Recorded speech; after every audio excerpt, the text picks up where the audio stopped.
Oil prices rebounded a bit today after falling to 7-month lows last week. As we reported, that decline was due to supply concerns. There's simply too much of it. Drilling activity in the U.S. is climbing, undercutting recent OPEC production cuts.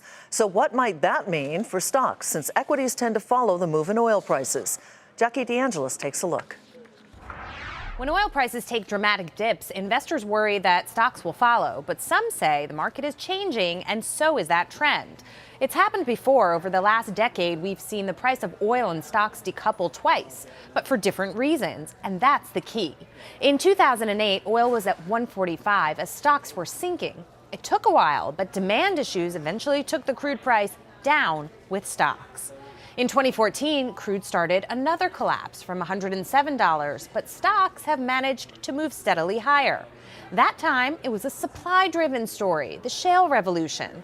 Demand may not have been growing fast enough to absorb supply growth, but it was still relatively robust. Stocks go up as crude oil goes down. Stocks go down as crude oil goes up, and that's immensely understandable given the fact that energy is such an important input into the production of almost anything and everything. Now it looks like it's happening again. Oil prices have fallen more than 20% since their January highs, putting the commodity in a bear market, while the stock bull run carries on.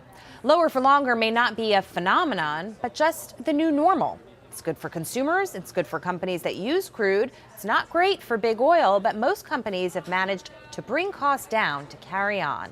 Lower prices may throw a punch to GDP, but you could argue that would keep the Fed off balance and deter more tightening this year. On balance, I think you have a long, protracted bear market in crude. Now, you can get a small rally in intraday. You can get a small rally intra-week. You could get a month-long rally. But is it likely that crude oil prices can get much above WTI, past $50 a barrel again? I suspect probably not. Also, in 2008, energy companies were about 15% of the S&P. Now they're about 6%. So the earnings impact is less than it was before.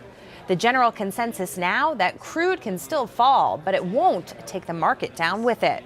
For Nightly Business Report, I'm Jackie DeAngelis.